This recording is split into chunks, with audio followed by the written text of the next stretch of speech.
We just finished screwing in the frame.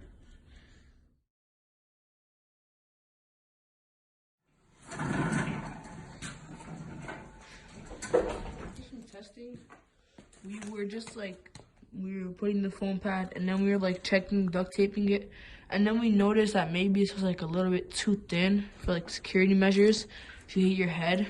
So what we did is we cut 2 inches of the carpet padding, we put it over the duct tape, and then we duct taped that again. So it makes a huge difference for when you hit your head, because it doesn't hurt as much, just for security measures. So this is like before we put the duct tape, like the extra 2 inches. This is after. It's a huge difference. So we're just about almost done with the frame. Right there, we just need to put the duct tape on. Just right about there, yeah, right above my finger. And after that, we're gonna head inside. But we noticed that the staple gun, if you don't have a very efficient staple gun, it is very difficult to use a staple gun on the carpet padding.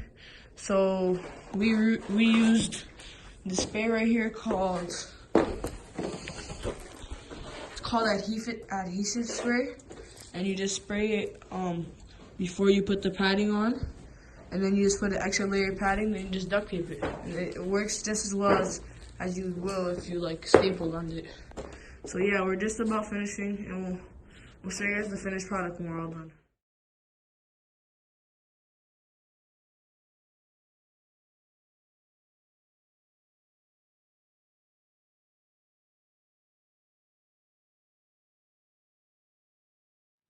The 2x2, the way we did it is, our garage is leaking water, so we needed to lift the mats up since we're putting carpet padding.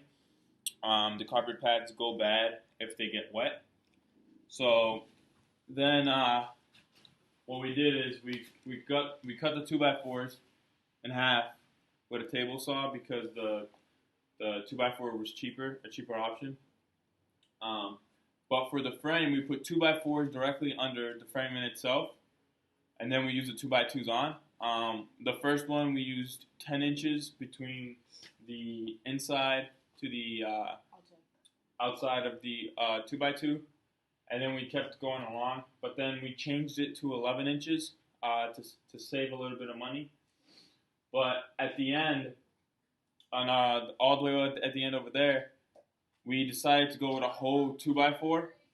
The whole 2x4 near the 2x4 under the frame, because that's a portion where the plyboard is going to be cut into a different section, because the plyboards are 4 feet by 8 feet.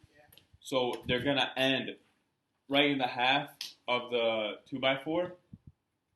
That way when we make the extension to finish the 9x9 square that we have, it'll still have 2 inches for the plyboard to stay on, the same as these 2 inches. So that way we put a 2x4 so it'll be a little bit more rigid.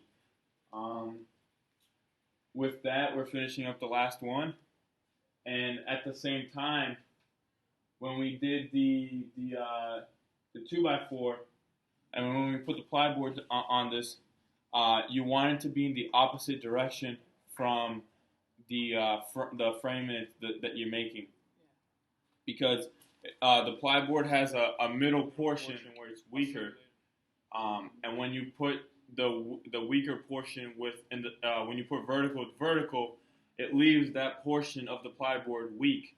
But if you put vertical, so let's say this is vertical and that's horizontal or vertical horizontal, I guess you could say.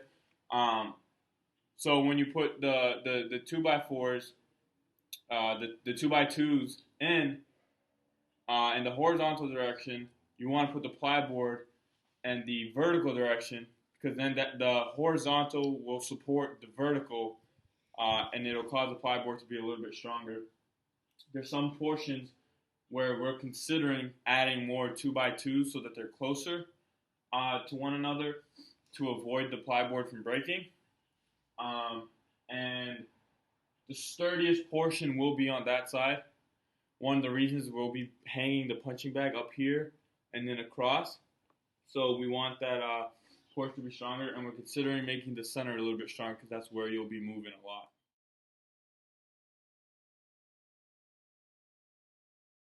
In this clip, me and my brother are measuring because my father had told us to cut the 2x4s in a certain dimension, and he was wrong, and so it's not an exact 9x9 square like we had planned. That's why I like to say that this project had too many chiefs and not enough Indians, because I had perfectly planned for the 9x9 grid, but when my father told me to cut things in a different dimension, it ended up messing it up. So at this moment, you can see me and my father deciding how we're going to cut the plyboards so that they're the sturdiest. And we're currently just, measuring things, moving the plyboard around, and seeing what we're going to do.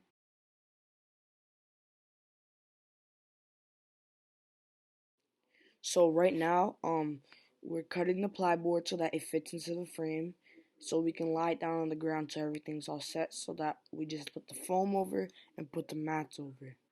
You can see that we're cutting it in an L shape to make it more sturdy, and to do the cut we use a skill saw because it was easier than using the table saw to make the precise L.